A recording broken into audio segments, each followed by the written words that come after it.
Hi every one, എല്ലാവർക്കും നമസ്കാരം. അപ്പോൾ ഇന്നത്തെ നമ്മുടെ ക്ലാസ്സിലേക്ക് എല്ലാവർക്കും സ്വാഗതം. ഇന്ന് എടുക്കാൻ പോകുന്നത് SCERT ആണ്. PSCയുടെ ഒരു സോഴ്സ് എന്ന് പറയുന്നത് SCERT ആണ്. 7ാം ക്ലാസ് മുതൽ 10ാം ക്ലാസ് വരെയുള്ള എല്ലാ ചാപ്റ്റേഴ്സും നിങ്ങൾ കംപ്ലീറ്റ് ചെയ്തിരിക്കണം. നിങ്ങളൊരു 10ാം ക്ലാസ് പ്ലസ് 2 ലെവൽ എക്സാമിന് പ്രിപ്പയർ ചെയ്യുന്നവരാണെങ്കിൽ മിനിമം 10ാം ക്ലാസ് വരെയുള്ള SCERT കംപ്ലീറ്റ് ചെയ്തിരിക്കേണ്ടതാണ്. എല്ലാ ചാപ്റ്ററും നിങ്ങൾ നോക്കേണ്ടതാണ് കേട്ടോ. ഇനി നിങ്ങളൊരു ഡിഗ്രി ലെവൽ എക്സാമിന് നോക്കുന്നവരാണെങ്കിൽ നിങ്ങൾ മസ്റ്റായിട്ട് +1 +2 SCERT കൂടി നോക്കേണ്ടതുണ്ട്. അപ്പോൾ അതിന് SCERT അവൈലബിൾ ആണെന്ന് എനിക്കറിയില്ല. ഞാൻ NCERT ആണ് യൂസ് ചെയ്തിട്ടുണ്ടായിരുന്നത്. സിവിൽ സർവീസ് എക്സാമിന് വേണ്ടിയിട്ട് വാങ്ങിയിട്ടുള്ളതാണ്. NCERTയുടെ മലയാളം പതിപ്പാണ് ഉള്ളത്. അപ്പോൾ മലയാളം ആകുമ്പോൾ എല്ലാ സബ്ജക്റ്റും ഉണ്ടാവും. അതുപോലെ ഹിസ്റ്ററി, ജോഗ്രഫി, പൊളിറ്റിക്സ് അങ്ങനെയുള്ള എല്ലാ സബ്ജക്റ്റും ഉണ്ടാവും. മലയാളത്തിലാകുമ്പോൾ കുറച്ചും കൂടി നിങ്ങൾക്ക് വായിക്കാനും മനസ്സിലാക്കാനും ഒക്കെ കുറച്ചും കൂടി എളുപ്പമായിരിക്കും. അപ്പോൾ അത് നിങ്ങൾക്ക് ആവശ്യമുള്ളവരാണെങ്കിൽ നിങ്ങളൊന്ന് എനിക്ക് പേഴ്സണൽ മെസ്സേജ് അയക്കുക. ഞാൻ അതിൻ്റെ ഫോട്ടോ ഒന്ന് അയച്ചു തരാം കേട്ടോ. NCERTൻ്റെ മലയാളം പതിപ്പാണ് എൻ്റെ അടുത്തുള്ളത് കേട്ടോ. ഓക്കെ, അപ്പോൾ അത് വായിക്കാനും കുറച്ചും കൂടി യൂസ്ഫുൾ ആയിരിക്കും, നല്ലതായിരിക്കും മനസ്സിലാക്കാനൊക്കെ. അപ്പോൾ ബാക്കിയുള്ളവർ 7ാം ക്ലാസ് മുതൽ 10ാം ക്ലാസ് വരെയുള്ള SCERT കംപ്ലീറ്റ് ചെയ്തിരിക്കണം. അപ്പോൾ നമ്മളിനി ഓരോ ആഴ്ചയിലും ഒരു ക്ലാസ് എന്ന രീതിയിലായിരിക്കും SCERT കംപ്ലീറ്റ് ചെയ്യാൻ പോകുന്നത്. ഇന്ന് എടുക്കാൻ പോകുന്നത് നമ്മുടെ 7ാം ക്ലാസ്സിലെ സാമൂഹ്യശാസ്ത്രം ഭാഗം 1, പാഠത്തിൻ്റെ പേര് യൂറോപ്പ് പരിവർത്തന പാതയിൽ. യൂറോപ്പ് പരിവർത്തന പാതയിൽ. ഓക്കെ, ഈ ഭാഗം നമ്മൾ കംപ്ലീറ്റ് ചെയ്യുന്നതായിരിക്കും. ഈ ഒരു ചാപ്റ്റർ ഇന്ന് നമ്മൾ കംപ്ലീറ്റ് ചെയ്യുന്നതായിരിക്കും ഈ വീഡിയോയിലൂടെ.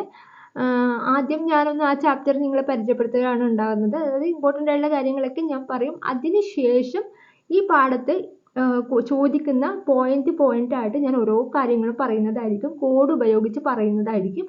അതുകൊണ്ട് നിങ്ങൾ ആദ്യം മുതൽ അവസാനം വരെ നിങ്ങൾ കാണണം കേട്ടോ. അപ്പോൾ കോഡുകളുള്ള ക്ലാസ് ആണ്, മിസ് ചെയ്യരുത്, ഫുള്ളായിട്ട് കാണുക കേട്ടോ. അപ്പോൾ ക്ലാസ്സിലേക്ക് കിടക്കാം.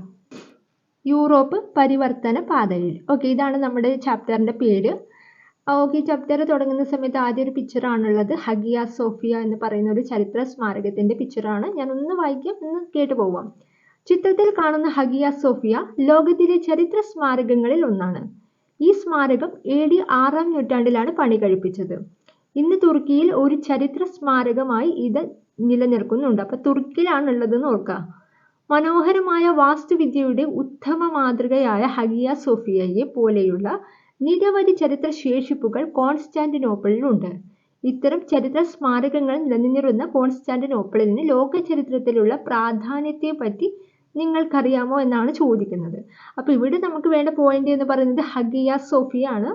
ഹഗിയ സോഫിയ എവിടെയാണ്? തുർക്കിയിലാണ്. ഓക്കെ, തുർക്കിയിലാണ്. AD 6ാം നൂറ്റാണ്ടിലാണ് ഉണ്ടായിട്ടുള്ളത്. അപ്പോൾ ഹഗിയ സോഫിയ തുർക്കിയായിട്ട് ഒന്ന് ചെറുങ്ങനെ കണക്ട് ചെയ്യണ്ടേ? അപ്പോൾ സോഫിയ എന്ന് പറയുന്ന കുട്ടി തുർക്കി നടക്കുന്ന ഒരു കുട്ടിയാണെന്നൊക്കെ ചുമ്മാ ഒന്ന് ആലോചിച്ചു നോക്കുക കേട്ടോ. Hagia Sophia, Sophia. അപ്പോൾ സോഫിയ എന്ന് പറയുന്ന കുട്ടി സോഫിയ അല്ലേ? അപ്പം കോഫിയൊക്കെ കുടിച്ച് തുർക്കി നടക്കുന്ന കുട്ടിയാണെന്നൊന്ന് ആലോചിച്ച് കഴിഞ്ഞാൽ നിങ്ങൾക്ക് കൃത്യമായിട്ട് തുർക്കിയുമായിട്ട് കണക്ട് ചെയ്യാൻ പറ്റും. ഓക്കെ ആണല്ലോ. ഇവിടെ ഒരു പിക്ചർ തന്നിട്ടുണ്ട്. നെക്സ്റ്റ്, യൂറോപ്പും ഏഷ്യയുമായിട്ടുള്ള ഒരു കണക്ഷൻ കാണിക്കുന്നുണ്ട്.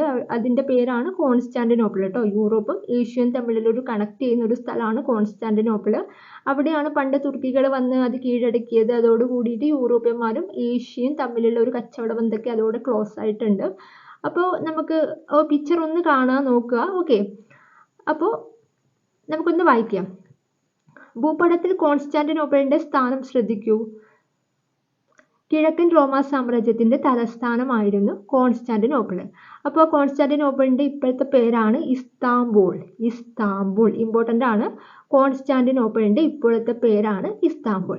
ലോക ചരിത്രത്തിൽ സുപ്രധാനമായ സ്ഥാനമാണ് ഉണ്ടായിട്ടുള്ളത്. അതായത് ഈ കോൺസ്റ്റാന്റിനോപ്പിളിന് എന്തെല്ലാമായിരുന്നു കോൺസ്റ്റാന്റിനോപ്പിളിൻ്റെ സവിശേഷതകൾ? ഓക്കെ, ഈ കോൺസ്റ്റാന്റിനോപ്പിൾ എന്തൊക്കെയായിരുന്നു സവിശേഷതകൾ? വിജ്ഞാനത്തിൻ്റെ കേന്ദ്രമായിരുന്നു. പണ്ഡിതന്മാരുടെയും അമൂല്യ ഗ്രന്ഥങ്ങളുടെയും കേന്ദ്രമായിരുന്നു. ഏഷ്യൻ രാജ്യങ്ങളിൽ നിന്ന് യൂറോപ്യൻ രാജ്യങ്ങളിലേക്കുള്ള പ്രധാന പ്രവേശന കവാടമായിരുന്നു. അപ്പോൾ എന്താണ്? വിജ്ഞാനത്തിൻ്റെ കേന്ദ്രം, പണ്ഡിതന്മാരും അതുപോലെ അമൂല്യ ഗ്രന്ഥങ്ങളും ഒരുപാട് ഉണ്ടായിരുന്നു. ഏഷ്യൻ രാജ്യങ്ങളിൽ നിന്നും യൂറോപ്യൻ രാജ്യങ്ങളിലേക്കുള്ള പ്രധാന പ്രവേശന കവാടമായിരുന്നു. കാരണം വേറൊരു വഴിയൊന്നും അവിടെ ഇല്ല. അപ്പോൾ ആ ഒരു മെയിൻ കോൺസ്റ്റാന്റിനോപ്പിൾ വഴിയായിരുന്നു അവർ കച്ചവട ബന്ധമൊക്കെ പുലർത്തിയിരുന്നത് കേട്ടോ. ഓക്കെ, ആ പിക്ചർ നോക്കുമ്പോൾ നിങ്ങൾക്ക് മനസ്സിലാവുന്നുണ്ടാവും. ഓക്കെ. 1453 തുർക്കികൾ കോൺസ്റ്റാന്റിനോപ്പിൾ കീഴടക്കി. അതോടെ നൂറ്റാണ്ടുകളായി നിലനിന്നിരുന്ന കിഴക്കൻ റോമ സാമ്രാജ്യം തകർന്നു. അവിടെ കേന്ദ്രീകരിച്ചിരുന്ന പണ്ഡിതന്മാരും കലാകാരന്മാരും സാഹിത്യകാരന്മാരും ഉൾപ്പെടെയുള്ള നിരവധി ആളുകൾ തൊട്ടടുത്ത പ്രദേശങ്ങളിലേക്ക് പലായനം ചെയ്തു. അവരിൽ വലിയൊരു ഭാഗവും പലായനം ചെയ്തിരുന്നത് എവിടത്തേക്കായിരുന്നു? ഇറ്റാലിയൻ നഗരങ്ങളിലേക്കായിരുന്നു. എന്തായിരിക്കാം ഇവർ ഇറ്റാലിയൻ നഗരങ്ങളിലേക്ക് പോകാൻ കാരണം? ഓക്കെ, അതാണ് നമ്മൾ നെക്സ്റ്റ് പറയുന്നത്. അപ്പോൾ ഒന്നും പറയുന്നത് ഇത്രയേ ഉള്ളൂ. കോൺസ്റ്റാന്റിനോപ്പിൾ ആദ്യം തുർക്കി കീഴടക്കി. അതോടുകൂടി യൂറോപ്യന്മാരും ഏഷ്യയും തമ്മിലുള്ള ഒരു കച്ചവട ബന്ധമൊക്കെ അങ്ങനെ നിലനിർത്തുന്നു. അവിടെയുള്ള ആൾക്കാരൊക്കെ ഇങ്ങോട്ടേക്ക് പോയി, ഒരുപാട് മീൻസ് മറ്റു സ്ഥലങ്ങളിലേക്ക് പോയി. അപ്പോൾ ഏറ്റവും കൂടുതൽ ആൾക്കാർ പോയിട്ടുള്ളത് ഇറ്റാലിയൻ നഗരങ്ങളിലേക്കായിരുന്നു. ഓക്കെ, എന്തുകൊണ്ടാണ് ഇവർ ഇറ്റാലിയൻ നഗരങ്ങളിലേക്ക് പോയതെന്നാണ് പറയുന്നത്. ഓക്കെ, പുരാതന ഗ്രീക്കോ റോമൻ സംസ്കാരത്തിന്റെ പൈതൃകം പേറുന്ന രാജ്യമായിരുന്നു ഇറ്റലി. ഇറ്റലിയിലെ സമ്പന്നരായ വ്യാപാരികൾ കല, സാഹിത്യം, സംസ്കാരം എന്നിവ പ്രോത്സാഹിപ്പിച്ചിരുന്നു. ചരിത്ര പൈതൃകങ്ങൾ സംരക്ഷിക്കുന്നതിൽ ഈ സമ്പന്ന വ്യാപാരികൾ തൽപരരായിരുന്നു. ഓക്കെ, അപ്പോൾ ഇത്ര കാര്യം പറയുന്നത്. എന്തുകൊണ്ടാണ് ഇവർ ഇറ്റലിയിലേക്ക് പോയതെന്ന് ചോദിച്ചാൽ അവർ ഒരുപാട് സപ്പോർട്ട് ചെയ്യുന്നവരായിരുന്നു. കലയും സാഹിത്യവും സംസ്കാരവും ഒക്കെ സപ്പോർട്ട് ചെയ്യുന്ന വ്യാപാരികളായിരുന്നു അവിടെ ഉണ്ടായിരുന്നത്. ഗ്രീക്കോ റോമൻ സംസ്കാരത്തിന്റെ പൈതൃകം പേറുന്ന രാജ്യമായിരുന്നു ഇറ്റലി. ചരിത്ര പൈതൃകങ്ങൾ സംരക്ഷിക്കുന്നതിൽ ഈ സമ്പന്ന വ്യാപാരികൾ തൽപരരായിരുന്നു. അപ്പം അതുകൊണ്ട് തന്നെ ഇത്തരം സവിശേഷതകളുള്ള ഇറ്റലിയിൽ എത്തിച്ചേരുന്ന പണ്ഡിതന്മാർക്ക് കൂടുതൽ ചിന്തിക്കാനും അതുപോലെ പഠിക്കാനുമുള്ള അവസരങ്ങൾ ലഭിച്ചു. അല്ലെ, നമ്മളെല്ലാവരും അവസരം തേടിയിട്ടല്ലേ പോകുന്നത്. ഓക്കെ, 13ാം നൂറ്റാണ്ടിന്റെ അവസാനത്തോടെ ഇറ്റലിയിൽ ആരംഭിച്ച നവോത്ഥാന പ്രക്രിയ കൂടുതൽ വളരുകയും വ്യാപിക്കുകയും ചെയ്തു. അപ്പം നെക്സ്റ്റ് പഠിക്കാൻ പോകുന്നത് നവോത്ഥാനമാണ്. ശ്രദ്ധിക്കുക. മധ്യകാലഘട്ടത്തിൽ കല, സാഹിത്യം, ചരിത്രം എന്നിവ മതപരമായ ആശയങ്ങൾ കേന്ദ്രീകരിച്ചിട്ടുള്ളതായിരുന്നു. യൂറോപ്പിലെ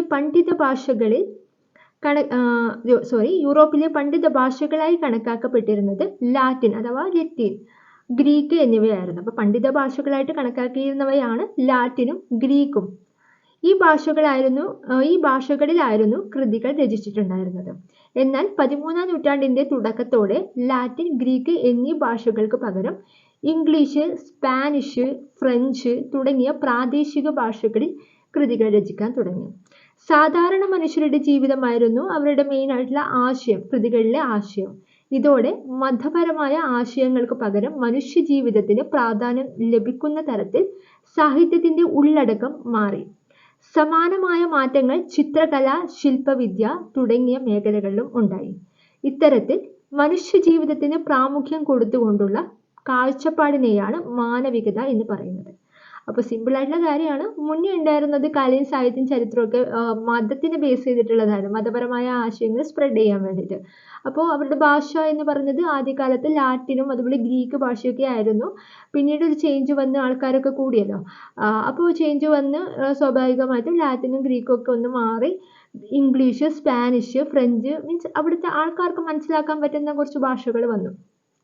അതോടുകൂടി ഇവരെന്ത് ചെയ്തു? മതത്തിന് ഒരു ആശയം, മതപരമായിട്ടുള്ള ആശയങ്ങൾ കുറച്ച് മനുഷ്യന്റെ ജീവിതവുമായി ബന്ധപ്പെട്ട കാര്യങ്ങൾ കൂടുതലും ഈ പ്രാദേശിക ഭാഷകളിലെ കൃതികളിൽ രചിക്കാൻ തുടങ്ങി. ഇതോടുകൂടി ഇപ്പോൾ പ്രാദേശിക ഭാഷകളാണല്ലോ എല്ലാ സാധാരണക്കാർക്ക് മനസ്സിലാവും അല്ലേ. അപ്പോൾ അവരുടെ ജീവിതം തന്നെയാണ് ഈ കൃതികളിലുള്ളത്. അപ്പോൾ അത് കൂടുതൽ സ്പ്രെഡ് ആവാൻ തുടങ്ങി, നമ്മുടെ ഭാഷയിൽ വൈറലാവാൻ തുടങ്ങി. അപ്പോൾ അതോടുകൂടിയിട്ട് മതപരമായ ആശയങ്ങൾക്ക് പകരം മനുഷ്യ ജീവിതത്തിന് പ്രാധാന്യം നൽകി. അങ്ങനെ മനുഷ്യ ജീവിതത്തിന് പ്രാധാന്യം നൽകുന്നതിനെയാണ് മാനവികത എന്ന് പറയുന്നത്. മാനവികത, മനുഷ്യ ജീവിതം. ഓക്കെ, മനുഷ്യ ജീവിതത്തിന് പ്രാധാന്യം ലഭിക്കുന്ന തരത്തിൽ സാഹിത്യത്തിന്റെ ഉള്ളടക്കം മാറി. സമാനമായ മാറ്റങ്ങൾ എവിടെയുണ്ടായി? ചിത്രകലയിലും ശില്പവിദ്യയിലും അങ്ങനെ എല്ലാ വിഭാഗങ്ങളിലും വന്നു. ഇത്തരത്തിൽ മനുഷ്യ ജീവിതത്തിന് പ്രാധാന്യം കൊടുത്തുകൊണ്ടുള്ള കാഴ്ചപ്പാടാണ് മാനവികത എന്ന് പറയുന്നത്. ഓക്കെ, പ്രപഞ്ചത്തെക്കുറിച്ചും ജീവിത സാഹചര്യങ്ങളെക്കുറിച്ചും വ്യത്യസ്തമായ രീതിയിൽ ചിന്തിക്കുവാൻ മാനവികത പ്രേരിപ്പിച്ചു. ഓക്കെ, പ്രപഞ്ചത്തെക്കുറിച്ചും ജീവിത സാഹചര്യങ്ങളെക്കുറിച്ചും വ്യത്യസ്തമായ രീതിയിൽ ചിന്തിക്കാൻ മാനവികത പ്രേരിപ്പിച്ചു. യുക്തിചിന്തയുടെയും അന്വേഷണ ത്വരതയുടെയും വളർച്ചയ്ക്ക് ഇത് കാരണമായി. മനുഷ്യ ജീവിതത്തിന്റെ നാനാ മേഖലകളിലും പുത്തൻ ഉണർവാണ് ഇത്തരത്തിൽ സൃഷ്ടിച്ചിട്ടുള്ളത്. ഇത്തരത്തിലുണ്ടായ ഉണർവാണ് നവോത്ഥാനം. അതായത് ഈ പൊതുവെയുള്ള മാറ്റങ്ങളെയാണ് ഇവർ നവോത്ഥാനം എന്ന് പറയുന്നത്. ഓക്കെ, അപ്പോൾ സിമ്പിൾ ആയിട്ടുള്ള കാര്യമാണ്, വായിച്ചാൽ നിങ്ങൾക്ക് മനസ്സിലാവുന്നതേ ഉള്ളൂ. നമ്മൾ ഓൾറെഡി പണ്ട് പഠിച്ച കാര്യമാണ്, അന്ന് പൊടി തട്ടി എടുക്കുന്നതേ ഉള്ളൂ കേട്ടോ. നവോത്ഥാനം വിവിധ മേഖലകൾ. അപ്പോൾ ഈ നവോത്ഥാനം ഒരുപാട് എല്ലാ മേഖലകളിലും സ്വാധീനിച്ചിട്ടുണ്ട്. സാഹിത്യത്തിലായാലും ശാസ്ത്രത്തിൽ, കലയിൽ. ഓക്കെ, അപ്പോൾ ആ ഓരോന്നുമായിട്ടാണ് ഇനി പഠിക്കാൻ പോകുന്നത് കേട്ടോ. നവോത്ഥാനം സാഹിത്യത്തിൽ. നവോത്ഥാന കാലത്തെ സാഹിത്യകാരന്മാരിൽ പ്രധാനിയായിരുന്നു അല്ലെങ്കിൽ പ്രമുഖനായിരുന്നു പെട്രാർക്ക്. പെട്രാർക്കിന്റെ കാലം എന്ന് പറയുന്നത് AD 1304 1370. കാലൊന്നും ഇമ്പോർട്ടൻ്റ് അല്ല, പക്ഷെ നിങ്ങൾ ആ പേര് പഠിക്കുക, പെട്രാർക്ക്. ഓക്കെ, അപ്പോൾ ഇദ്ദേഹത്തെ നവോത്ഥാനത്തിന്റെ പിതാവ് എന്നാണ് പറയുന്നത്. ഇദ്ദേഹത്തെ നവോത്ഥാനത്തിന്റെ പിതാവ് എന്നാണ് വിളിക്കുന്നത്. പെട്രാർക്കിന്റെ ഏറ്റവും പ്രസിദ്ധമായ കൃതിയാണ് സീക്രട്ടം. പെട്രാർക്കിന്റെ ഏറ്റവും പ്രസിദ്ധമായ കൃതിയാണ് സീക്രട്ടം. അപ്പോൾ പെട്രാർക്കിന്റെ കൃതിയാണ് സീക്രട്ടം. പെട്രാർക്ക് ആരാണ്? നവോത്ഥാനത്തിന്റെ പിതാവ്. നവോത്ഥാനത്തിന്റെ പിതാവാണ് പെട്രാർക്ക്. അദ്ദേഹത്തിന്റെ പ്രസിദ്ധമായ കൃതിയാണ് സീക്രട്ടം. അപ്പോൾ അതെങ്ങനെ കണക്ട് ചെയ്യാം? പെട്രാർക്കും സീക്രട്ടും അല്ലേ? അപ്പോൾ പെട്രോളൊക്കെ നമ്മൾ സീക്രട്ടായിട്ട് വാങ്ങാറുണ്ടല്ലോ. എങ്ങനെ നമ്മളിപ്പോൾ മാഹിയിലൊക്കെ പോയി അവിടെയൊക്കെ സ്വാഭാവികമായിട്ടും വില കുറവാണല്ലോ.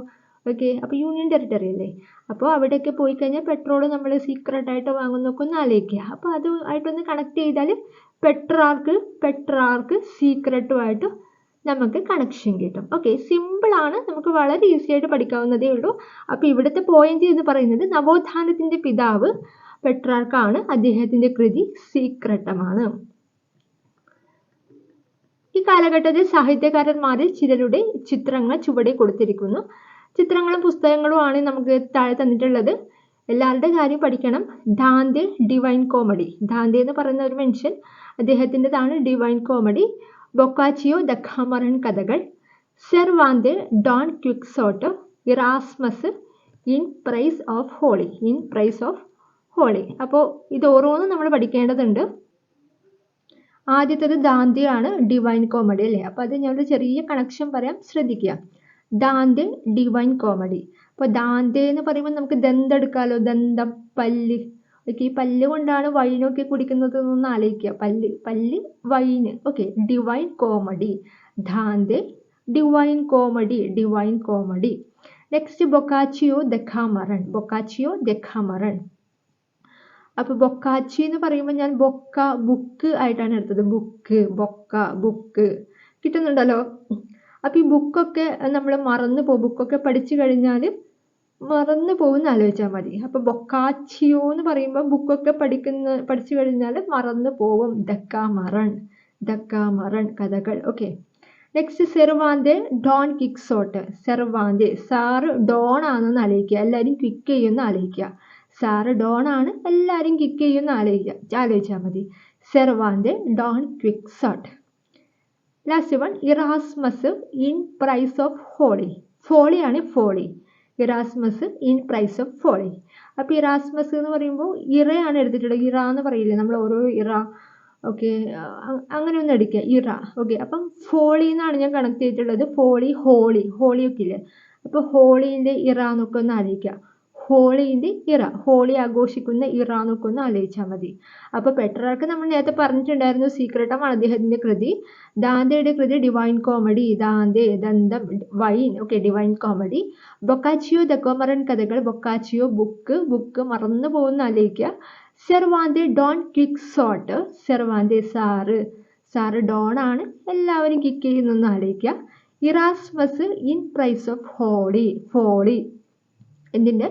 ഹോളിയൊക്കെ ആഘോഷിക്കുന്ന ഇറയാണെന്നൊന്ന് ആലോചിക്കുക. അപ്പോൾ ക്വസ്റ്റ്യനിൽ ഓപ്ഷൻ തന്നു കഴിഞ്ഞാൽ നിങ്ങൾക്ക് വളരെ പെട്ടെന്ന് മനസ്സിലാവും. ഈ ഒരു കോഡൊന്ന് നിങ്ങളൊന്ന് മനസ്സിലുറപ്പിച്ചു കഴിഞ്ഞാൽ കേട്ടോ.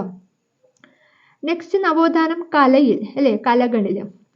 നവോത്ഥാന കലകളിൽ ഏറ്റവും ശ്രദ്ധേയം ചിത്രകലയായിരുന്നു. ലിയനാർഡോ ഡാവിഞ്ചി ആയിരുന്നു ശ്രദ്ധേയനായിട്ടുള്ള ചിത്രകാരൻ.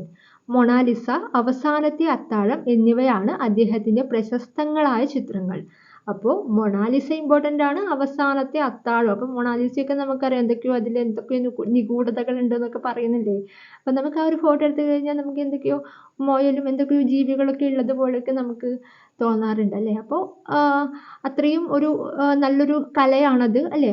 അപ്പോൾ ലിയനാർഡോ ഡാവിഞ്ചി ആണ് അത് വരച്ചിട്ടുള്ളത്. മൊണാലിസ, അവസാനത്തെ അത്താഴം. നവോത്ഥാന കാലത്തെ പ്രധാന ചിത്രകാരന്മാരുടെയും അവരുടെ സൃഷ്ടികളെയാണ് താഴെ പറഞ്ഞിട്ടുള്ളത്. മൊണാലിസ, ആദ്യം പറഞ്ഞിട്ടുള്ളത് മൊണാലിസ. നവോത്ഥാന കാലത്തെ പ്രസിദ്ധമായ ചിത്രമായിരുന്നു മൊണാലിസ. മൊണാലിസയുടെ നിഗൂഢമായ പുഞ്ചിരി പിൽക്കാലത്ത് നിരവധി ചർച്ചകൾക്കും സംവാദങ്ങൾക്കും വഴിതെളിച്ചു. ലിയനാർഡോ ഡാവിഞ്ചി എന്ന പ്രസിദ്ധനായ നവോത്ഥാന ചിത്രകാരൻ AD 1503 1505 ഇടയിലാണ് ഈ ചിത്രം വരച്ചത്. ഈ ചിത്രം പാരീസിലെ മ്യൂസിയത്തിലാണ് സൂക്ഷിച്ചിട്ടുള്ളത്. ഓക്കെ, പാരീസിലെ മ്യൂസിയത്തിലാണ് ഇപ്പോഴുള്ളത്. അപ്പോൾ മൊണാലിസയാണ് പറഞ്ഞത്. മൊണാലിസ ആരാണ് വരച്ചത്? ഡാവിഞ്ചി. അപ്പോൾ താഴെ കുറച്ച് ചിത്രങ്ങളൊക്കെ തന്നിട്ടുണ്ട്. ലിയനാർഡോ ഡാവിഞ്ചിയുടെ പിക്ചർ തന്നിട്ടുണ്ട് അല്ലേ, കാണുന്നില്ലേ? ലിയനാർഡോ ഡാവിഞ്ചി, ഇദ്ദേഹമാണ് ലിയനാർഡോ ഡാവിഞ്ചി. നെക്സ്റ്റ് അദ്ദേഹത്തിന്റെ രണ്ടാമത്തെ ചിത്രമാണ് അവസാനത്തെ അത്താഴം. ഓക്കെ, ചിത്രങ്ങളൊക്കെ ഒന്ന് നോക്കി കാണുക കേട്ടോ. നെക്സ്റ്റ് മൈക്കൽ ആഞ്ചലോ അന്ത്യവിധി, അദ്ദേഹത്തിന്റെ ചിത്രമാണ് അന്ത്യവിധി. Michelangelo. Last one Raphael ഏതൻസിലെ വിദ്യാലയം. അപ്പോൾ ഇതൊന്ന് നമുക്ക് രണ്ടെണ്ണം കണക്ട് ചെയ്യണം. മൈക്കൽ ആഞ്ചലോ എന്താണ് പറഞ്ഞത്? അന്ത്യവിധി അല്ലേ. മൈക്കിലാണ് നമ്മൾ വിധിയൊക്കെ പുറപ്പെടുവിക്കുക എന്ന് ആലോചിച്ചാൽ മതി. ഇപ്പം നമ്മൾ എന്തെങ്കിലും കോമ്പറ്റീഷനൊക്കെ ഉണ്ടെങ്കിൽ മൈക്കൊക്കെ എടുത്തിട്ടല്ലേ നമ്മൾ വിധി പറയാ. ഫസ്റ്റ് പ്രൈസ്, സെക്കൻഡ് പ്രൈസ് എന്നൊക്കെ പറയുന്നത് മൈക്കൊക്കെ എടുത്തിട്ടല്ലേ. അപ്പം മൈക്കിലാണ് വിധി പറയുക, അന്ത്യവിധി പറയുന്നത് മൈക്കിലാണെന്നൊന്ന് ആലോചിച്ചാൽ മതി. മൈക്കൽ ആഞ്ചലോ, അന്ത്യവിധി. നെക്സ്റ്റ് റാഫേൽ ഏതൻസിലെ വിദ്യാലയം. അപ്പം റാഫേൽ എന്ന് പറയുമ്പോൾ ഫെയിൽ എന്ന് എടുക്കുക, ഫെയില്. അപ്പം നമ്മൾ വിദ്യാലയത്തിൽ നിന്നല്ലേ ഫെയിൽ ആവുക, വിദ്യാലയത്തിൽ നിന്നാണ് നമ്മൾ ഫെയിൽ ആവുക. അപ്പോൾ റാഫേൽ ഫെയിൽ വിദ്യാലയം, ഏതൻസിലെ വിദ്യാലയം. ഓക്കെ, സിമ്പിളായിട്ട് കിട്ടുന്നുണ്ടല്ലോ. ഓക്കെ, കോഡുകൾ ഉപയോഗിച്ച് പഠിക്കുകയാണെങ്കിൽ നിങ്ങൾക്ക് സിമ്പിളായിട്ട് പഠിക്കാൻ പറ്റുന്നതേ ഉള്ളൂ. ഓക്കെ, ചിത്രകലയിൽ മാത്രമല്ല മറ്റ് കലാരംഗങ്ങളിലും വലിയ മുന്നേറ്റങ്ങൾ ഉണ്ടായിട്ടുണ്ട്. ശില്പവിദ്യ, വാസ്തുവിദ്യ, സംഗീതം മുതലായ മേഖലകളിൽ ഉദാത്ത സൃഷ്ടികൾ ഉണ്ടായി. വാസ്തുവിദ്യയുടെയും അതുപോലെ ശില്പവിദ്യയിലെയും പ്രധാന കലാകാരന്മാരെയും അവരുടെ സൃഷ്ടികളെയും ആണ് നമ്മൾ താഴെ തന്നിട്ടുള്ളത്. എന്തൊക്കെയാണ്? ലോറൻസോ ഗിബർട്ടി, ഫ്ലോറൻസിലെ ബാപ്റ്റിസ്റ്റ് പള്ളിയുടെ വാതിൽ, പിക്ചർ കാണുന്നുണ്ടല്ലോ. Next Donatello Gattamelata. പേരൊക്കെ കുറച്ചൊരു ടഫാണ്. ഓക്കെ, ഒരു 2-3 പ്രാവശ്യം നിങ്ങളൊന്ന് മനസ്സിലൊന്ന് ഉരുവിട്ട് നോക്കിയാൽ നിങ്ങൾക്ക് അത് സിമ്പിളായിട്ട് കിട്ടുന്നതേ ഇല്ലൂ. ലോറൻസോ ഗിബർട്ടി നോക്കാം. ഓക്കെ, ഫ്ലോറൻസിലെ ബാപ്റ്റിസ്റ്റ് പള്ളിയുടെ വാതിൽ. അപ്പോൾ അതെങ്ങനെ ആലോചിക്കാമാണ്? ലോറൻസോ ഗിബർട്ടി ആണല്ലോ ഫ്ലോറൻസിലെ ബാപ്റ്റിസ്റ്റ് പള്ളിയുടെ വാതിൽ. അപ്പോൾ ബാപ്റ്റിസ്റ്റ് എന്ന് പറയുന്നത് ഞാൻ ബാപ്പയാണ് എടുത്തത്. അപ്പോൾ ബാപ്പ ലോറിയൊക്കെ ഓടിക്കുന്നൊന്ന് ആലോചിച്ചാൽ മതി. ബാപ്പ ലോറിയൊക്കെ ഒന്ന് ഓടിക്കുന്ന ആലോചിക്കുക. അപ്പോൾ ബാപ്റ്റിസ്റ്റ് പള്ളി, ബാപ്പ. ലോറൻസോ ഗിബർട്ടി ലോറി, ബാപ്പ ലോറി ഓടിക്കും. ബാപ്റ്റിസ്റ്റ് പള്ളിയുടെ വാതിൽ ആരാണ് ചെയ്തത്? Lorenzo Ghiberti. സിമ്പിൾ അല്ലേ? Next Gattamelata Donatello, Gattamelata Donatello. അതിൻ്റെ കോഡ് എനിക്ക് കിട്ടിയിട്ടില്ല, കിട്ടുമ്പോൾ ഞാൻ ഒന്ന് പറയാം കേട്ടോ. ഡൊണാറ്റലോ എന്താണ് പറഞ്ഞത്? ഗട്ടാമെലീത്ത. ഓക്കെ, അല്ലെങ്കിൽ ഇങ്ങനെ ആലോചിച്ചാൽ മതി. ഡൊണാറ്റലോ എന്ന് പറയുമ്പോൾ ദോ എടുക്കാമല്ലോ. ദോ പറഞ്ഞാൽ രണ്ട് കട്ടയായ മനുഷ്യരല്ലേ ഈ കാണുന്നത്. മനുഷ്യരല്ല, കട്ടയായിട്ടുള്ള ആൾക്കാർ. ഒന്ന് കുതിരയും ഒന്ന് ആ മനുഷ്യനും. അപ്പോൾ കട്ടയായിട്ടുള്ള 2 ആൾക്കാരാണ് ഉള്ളതെന്ന് വെച്ചാൽ മതി. ഗട്ടാമെലീത്ത, 2 ആൾക്കാർ, ഡൊണാറ്റലോ. അപ്പോൾ അങ്ങനെ ഒന്ന് ചിന്തിക്കുക. ഓക്കെ, നവോത്ഥാന കലാകാരന്മാർ അവരുടെ സൃഷ്ടികൾ, മേഖല എന്നിവ ചിത്രങ്ങൾ നോക്കി പട്ടിക രേഖപ്പെടുത്തുക. ഓക്കെ, ഞാൻ ഇതിൻ്റെ നോട്ടൊക്കെ നിങ്ങൾക്ക് തരാം കേട്ടോ. നെക്സ്റ്റ് നവോത്ഥാനം ശാസ്ത്രത്തിൽ. ഓക്കെ, സൂര്യനാണ് സൗരയൂഥത്തിൻ്റെ കേന്ദ്രം എന്നും ഭൂമിയുൾപ്പെടെയുള്ള ഗ്രഹങ്ങൾ സൂര്യനെ പ്രദക്ഷിണം വഹിക്കുന്നുണ്ടെന്നും നിങ്ങൾ പഠിച്ചിട്ടുണ്ടല്ലോ, നമുക്കറിയാം അല്ലേ. എന്നാൽ ഭൂമിയാണ് പ്രപഞ്ചത്തിന്റെ കേന്ദ്രം എന്ന ധാരണയായിരുന്നു മുൻകാലങ്ങളിൽ ഉണ്ടായിരുന്നത്. ഈ ആശയം തെറ്റാണെന്നും തെളിയിക്കപ്പെട്ടത് എപ്പോഴാണ്? നവോത്ഥാന കാലഘട്ടത്തിലാണ്. അപ്പോൾ മുന്നേ ഉണ്ടായിരുന്ന ഒരു ധാരണ എന്ന് പറഞ്ഞാൽ ഭൂമിയാണ് എല്ലാത്തിൻ്റെയും കേന്ദ്രം, പ്രപഞ്ചത്തിന്റെ കേന്ദ്രം ഭൂമിയാണെന്നായിരുന്നു പണ്ടത്തെ ഒരു ധാരണ. ആ ആശയം ഒക്കെ ഒന്ന് മാറി യഥാർത്ഥത്തിലുള്ള കാര്യങ്ങളൊക്കെ മനസ്സിലാക്കാൻ തുടങ്ങിയത് നവോത്ഥാന കാലഘട്ടത്തിലായിരുന്നു. കോപ്പർനിക്കസ് എന്ന ശാസ്ത്രജ്ഞൻ സൗരയൂഥ സിദ്ധാന്തം ആവിഷ്കരിക്കുകയും സൂര്യനാണ് സൗരയൂഥത്തിന്റെ കേന്ദ്രം എന്ന് സ്ഥാപിക്കുകയും ചെയ്തു. ആര്? കോപ്പർനിക്കസ്. ഇമ്പോർട്ടൻ്റ് ആയിട്ടുള്ള കാര്യമാണ്. അപ്പോൾ നമ്മുടെ കോപ്പർനിക്കസ് എന്താണ് പറഞ്ഞത്? സൗരയുദ്ധ സിദ്ധാന്തം അല്ലെ, സൗരയുദ്ധ സിദ്ധാന്തം എന്താണ്? സൂര്യനാണ് സൗരയുദ്ധത്തിന്റെ കേന്ദ്രം എന്ന് ആദ്യമായി പറഞ്ഞ വ്യക്തിയാണ് കോപ്പർനിക്കസ്. സൗരയുദ്ധ സിദ്ധാന്തം. ഓക്കെ. ഗലീലിയോ ഗലീലി ടെലസ്കോപ്പ് വികസിപ്പിക്കുകയും അതിലൂടെ സൗരയുദ്ധ സിദ്ധാന്തം ശരിയാണെന്ന് തെളിയിക്കുകയും ചെയ്തു. അപ്പോൾ തെളിയിച്ച വ്യക്തിയാണ് ഗലീലിയോ ഗലീലി. കോപ്പർനിക്കസ് പറഞ്ഞ കാര്യം തെളിയിച്ച വ്യക്തിയാണ് ഗലീലിയോ ഗലീലി. അപ്പോൾ ടെലസ്കോപ്പ് കണ്ടുപിടിച്ചത് ആരാണ്? ഗലീലി അല്ലെ. ഗലീലിയോ ഗലീലിയാണ് ടെലസ്കോപ്പ് വികസിപ്പിച്ചെടുത്തത്. അതിലൂടെ സൗരയുദ്ധ സിദ്ധാന്തം ശരിയാണെന്ന് തെളിയിക്കുകയും ചെയ്തു. ഗുട്ടൻബർഗ് അച്ചടിയന്ത്രം കണ്ടുപിടിച്ചു. അതോടുകൂടി നവോത്ഥാന ആശയങ്ങൾ കൂടുതൽ ജനങ്ങളിലേക്ക് വ്യാപിച്ചു. അപ്പോൾ ഇതാണ് അദ്ദേഹത്തിന്റെ അച്ചടിയന്ത്രം. ഓക്കെ. ഗുട്ടൻബർഗിന്റെ അച്ചടിയന്ത്രം ജോഹാൻസ് ഗുട്ടൻബർഗ്. ഓക്കെ.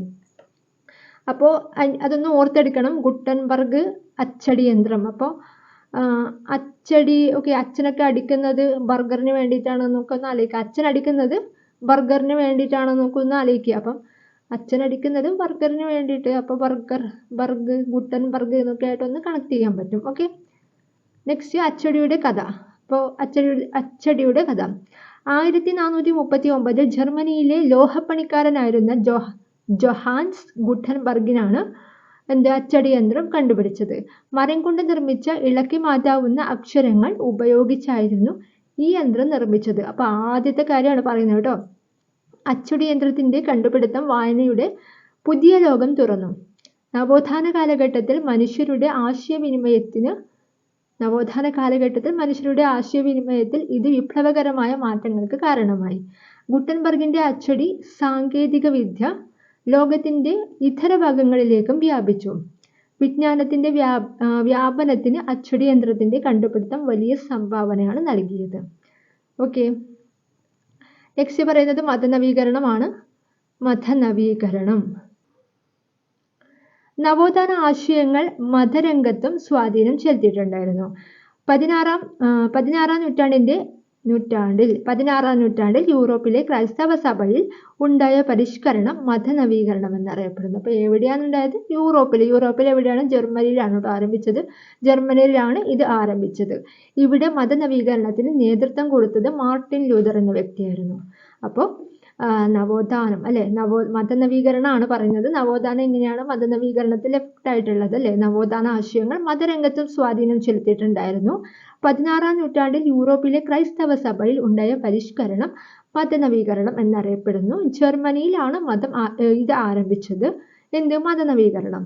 അപ്പോൾ ഇതിന് നേതൃത്വം കൊടുത്തത് മാർട്ടിൻ ലൂതറാണ്. അപ്പോൾ എല്ലാം വെച്ചിട്ട് ഒന്ന് ഓർത്താൽ മതി. മതനവീകരണം ആണ് വരുന്നത്. ജർമ്മനി അല്ലെ, ജർമ്മനിയിൽ 2 വരുന്നുണ്ട്. അതുപോലെ മാർട്ടിൻ ലൂതർ ഓക്കെ. അപ്പോൾ നമുക്കത് സിമ്പിളായിട്ട് ഓർത്തെടുക്കാൻ പറ്റുന്നതേ ഉള്ളൂ. ഓക്കെ. സമുദ്രമാർഗങ്ങൾ തേടി തുർക്കികൾ കോൺസ്റ്റാന്റിനോപ്പിൾ പിടിച്ചടക്കിയത് നാം മനസ്സിലാക്കിയല്ലോ, നേരത്തെ പറഞ്ഞിട്ടുണ്ടായിരുന്നു, ഓർമ്മയുണ്ടല്ലോ. ഇതേ തുടർന്ന് ഏഷ്യൻ രാജ്യങ്ങളും യൂറോപ്പും തമ്മിൽ നിലനിന്നിരുന്ന വ്യാപാര ബന്ധങ്ങൾക്ക് ഉലച്ചിൽ തട്ടി. ഇത് പുതിയ വാണിജ്യ മാർഗങ്ങൾ കണ്ടെത്താൻ യൂറോപ്യന്മാരെ നിർബന്ധിതമാക്കി. വടക്കു നോക്കിയ യന്ത്രത്തിന്റെ കണ്ടുപിടുത്തവും സാഹസിക സഞ്ചാരത്തോടുള്ള താല്പര്യവും പുതിയ സഞ്ചാര മാർഗങ്ങളും സമുദ്രങ്ങളും വൻകരകളും മനുഷ്യന് പരിചിതമാക്കി. അപ്പോൾ നമ്മൾ നേരത്തെ പറഞ്ഞിട്ടുള്ള കാര്യമാണ്, പിക്ചർ കാണിച്ചല്ലോ, യൂറോപ്പും ഏഷ്യയും തമ്മിലുള്ള ഒരു കച്ചവട ബന്ധമൊക്കെ നടന്നിട്ടുണ്ടെന്നത് കോൺസ്റ്റാന്റിനോപ്പിൾ വഴിയായിരുന്നു. അത് എന്താണ് ചെയ്തത്? 1453 തുർക്കികൾ കോൺസ്റ്റാന്റിനോപ്പിൾ പിടിച്ചടക്കി. അപ്പോൾ പിടിച്ചടക്കിയതോടുകൂടി പിന്നീട് അവരുടെ കച്ചവട ബന്ധവും, കാരണം ആ ഒരു ബന്ധം തകർന്നു. അപ്പോൾ പിന്നീട് ഇങ്ങനെ നിൽക്കാൻ കഴിയില്ലല്ലോ. അപ്പോൾ അവർക്ക് എന്തെങ്കിലും ഒരു മാർഗം കണ്ടെത്തണ്ടേ. അപ്പോൾ അവരെന്ത് ചെയ്തു? പിന്നെ സമുദ്ര മാർഗങ്ങളിലൂടെ മറ്റു വഴി തേടി ഇറങ്ങി. അപ്പോൾ അങ്ങനെയാണ് വടക്ക് നോക്കിയ യന്ത്രമൊക്കെ ആ സമയത്ത് കണ്ടുപിടിച്ചതാണ്. അപ്പോൾ അതിൻ്റെ ഒക്കെ യൂസോട് കൂടിയിട്ട് ഇവർ സാഹസിക സഞ്ചാരത്തോടുള്ള താല്പര്യമുള്ളവരൊക്കെ കൂടിയിട്ട് കടൽ മാർഗത്തിലൂടെ അങ്ങ് പുതിയ വൻകരകളൊക്കെ തേടിയിട്ട് അങ്ങ് ഇറങ്ങാൻ തുടങ്ങി. ഓക്കെ. നെക്സ്റ്റ് വ്യവസായ വിപ്ലവമാണ് പറയുന്നത്. നവോത്ഥാനത്തെ തുടർന്ന് ശാസ്ത്രരംഗത്തുണ്ടായ പുരോഗതി പുതിയ യന്ത്രങ്ങളുടെ കണ്ടുപിടുത്തത്തിന് കാരണമായി. യന്ത്രങ്ങൾ ഉൽപാദന രംഗത്ത് വലിയ മാറ്റങ്ങൾ കൊണ്ടുവന്നു.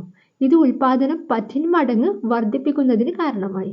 അതുപോലെ ഉൽപാദന ചെലവ് കുറയ്ക്കുന്നതിനും കാരണമായി. ഇത്തരത്തിൽ ഉൽപാദന രംഗത്തുണ്ടായ മാറ്റങ്ങൾ വ്യവസായ വിപ്ലവം എന്നാണ് അറിയപ്പെടുന്നത്. വ്യവസായ വിപ്ലവം ഇംഗ്ലണ്ടിലാണ് ആരംഭിച്ചത്, ഇംഗ്ലണ്ടിൽ. ഇതേ തുടർന്ന് വാണിജ്യ രംഗത്ത് വലിയ മാറ്റങ്ങളാണ് ഉണ്ടായത്. അപ്പോൾ ഇവിടുത്തെ പോയിന്റ് എന്ന് പറഞ്ഞത് വ്യവസായ വിപ്ലവം ആരംഭിച്ചത് ഇവിടെയാണ്, ഇംഗ്ലണ്ടിൽ. വ്യവസായ വിപ്ലവം ആരംഭിച്ചത് ഇവിടെയാണ്, ഇംഗ്ലണ്ടിലാണ്. ഓക്കെ, അപ്പോൾ കുറച്ച് പിക്ചറൊക്കെ തന്നിട്ടുണ്ട് താഴെ. വ്യവസായ വിപ്ലവ കാലത്ത് കണ്ടുപിടുത്തങ്ങൾ എന്നാണ് പറയുന്നത്. Spinning Jenny, ആവിയന്ത്രം. ഓക്കെ, അപ്പോൾ അതുപോലെ ആവിയന്ത്ര ലോക്കോമോട്ടീവ്, ഫ്ലൈയിങ് ഷട്ടിൽ, ഈ 4 കാര്യങ്ങളാണ് പറയാനുള്ളത്. അത് കണ്ടുപിടിച്ച ശാസ്ത്രജ്ഞന്മാരും നമ്മൾ പഠിക്കേണ്ടതുണ്ട്. ഫ്ലൈയിങ് ഷട്ടിൽ കണ്ടുപിടിച്ചത് ജോൺ കെയ് ആണ്. സ്പിന്നിങ് ജെന്നി ജെയിംസ് ഹാർഗ്രീവ്സ്, ആവിയന്ത്രം James Watt, locomotive George Stephenson. അപ്പോൾ ചെറിയ കണക്ഷൻ പറയാം, ശ്രദ്ധിക്കുക. ഫ്ലൈയിങ് ഷട്ടിലാണല്ലോ, ഫ്ലൈയിങ് ഷട്ടിൽ. അപ്പോൾ ഷട്ടിൽ എന്നൊക്കെ പറയുമ്പം നിങ്ങൾക്ക് എന്താ ഓർമ്മ വരുന്നത്? നമ്മൾ ഷട്ടിൽ കളിക്കാറില്ലേ? അപ്പം ഷട്ടിലും അതുപോലെ അതിൻ്റെ കോക്കൊക്കെ ഓർമ്മ വരുന്നുണ്ടല്ലോ. അപ്പോൾ ഈ ഷട്ടിൽ കളിക്കുമ്പോൾ അതിൻ്റെ കോക്കൊക്കെ ഫ്ലൈ ചെയ്യുമെന്നല്ലേ? അപ്പോൾ ഒരു ഷട്ടിലിന് ഒരു ഭാഗത്തേക്ക് ഫ്ലൈ ചെയ്യും. അപ്പോൾ ഫ്ലൈ ചെയ്യുന്ന സമയത്ത് നമ്മൾ കൈ കൊണ്ട് അത് പിടിക്കാൻ നോക്കും, ആലോചിക്കുക. കൈ കൊണ്ട് പിടിക്കാൻ നോക്കും. അല്ലെങ്കിൽ ഷട്ടിലൊക്കെ നമ്മൾ കൈ കൊണ്ടല്ലേ പിടിക്കുക? ഷട്ടിൽ എന്ത് ചെയ്യും? കൈ കൊണ്ടാണ് പിടിക്കുന്നതെന്ന് ആലോചിച്ചാൽ മതി. Flying shuttle John Kay, flying shuttle John Kay. Next spinning Jenny James Hargreaves. അപ്പോൾ ഞാനിത് ആലോചിച്ചിട്ടുള്ളത് സ്പിന്നിങ് ജെന്നി അല്ലേ? അപ്പോൾ പിന്ന് സ്പാൻഡർ ഒക്കെ ഒന്ന് ആലോചിക്കാമല്ലോ. ഈ സ്പാൻഡറൊക്കെ നമ്മൾ ഉപയോഗിക്കുന്നത് കാറിനാണെന്നൊന്ന് ആലോചിക്കുക. കാറ്. ഓക്കെ, സ്പിന്നിങ് ജെന്നി അല്ലെങ്കിൽ സ്പാൻഡർ, സ്പിന്ന്, അങ്ങനെ ഉള്ള കാര്യങ്ങളൊക്കെ കാറിനെ യൂസ് ചെയ്യുന്നതെന്ന് ആലോചിച്ചാൽ മതി. ചുമ്മാ ഒന്ന് ആലോചിക്കുക. James Hargreaves. ഓക്കെ, നെക്സ്റ്റ് ആവിയന്ത്രം ജെയിംസ് വാട്ട്.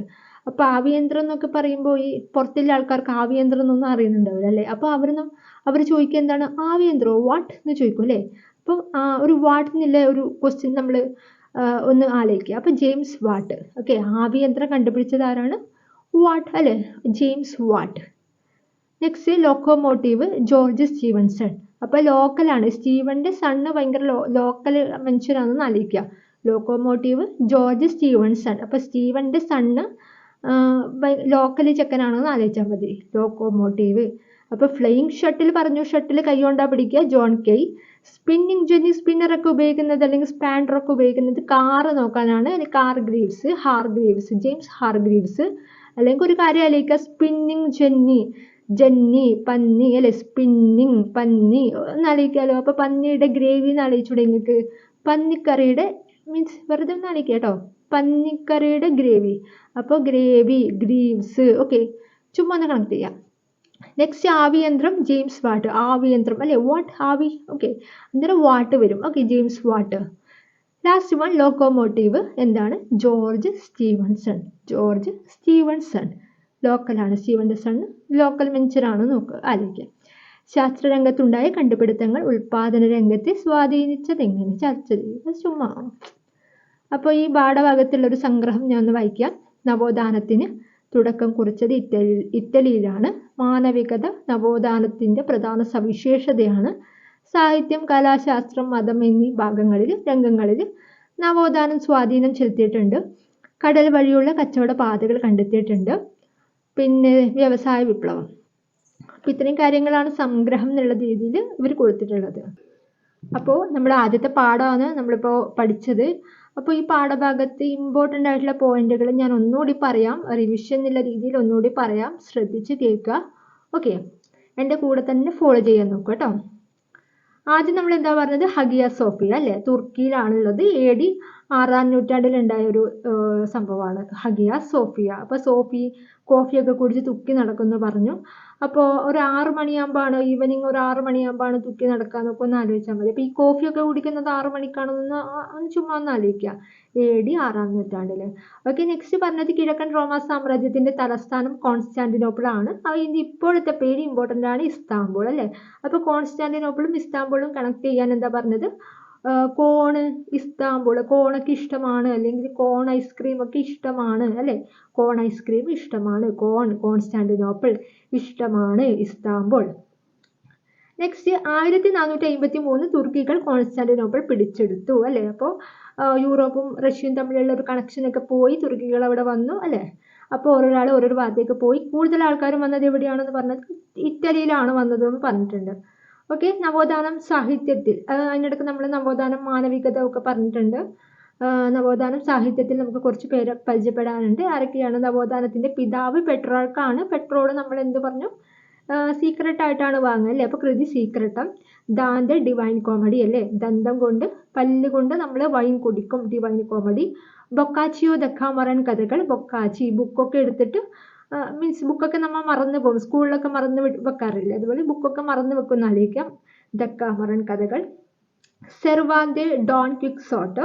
ഇപ്പോൾ സാർ എന്താണ്? ഡോൺ ആണ്, എല്ലാവരും കിക്ക് ചെയ്യുന്നൊക്കെ ഒന്ന് ആലോചിക്കാം. Erasmus in praise of folly, in praise of folly. അപ്പോൾ ഇറ, ഹോളി ഇറ, ഹോളി ആഘോഷത്തിൻ്റെ ഇറ എന്നൊക്കെ ഒന്ന് ആലോചിക്കുക. നെക്സ്റ്റ് പറഞ്ഞത് നവോത്ഥാനം കലകളിൽ അല്ലേ. ലിയനാർഡോ ഡാവിഞ്ചി മൊണാലിസ, അവസാനത്തെ അത്താഴം. അപ്പോൾ മൊണാലിസ, ലിസ, ലിയ എന്നൊക്കെ ഒന്നായിട്ട് കണക്ട് ചെയ്യുക, ലാല. ഓക്കെ. അവസാനത്തെ അത്താഴമായിട്ടൊന്ന് ചുമ്മാ ഒന്ന് ആലോചിക്കുക കേട്ടോ. അവസാനത്തെ അത്താഴം, മൊണാലിസ ഒക്കെ ഇമ്പോർട്ടൻ്റ് ആണ്. ഓക്കെ.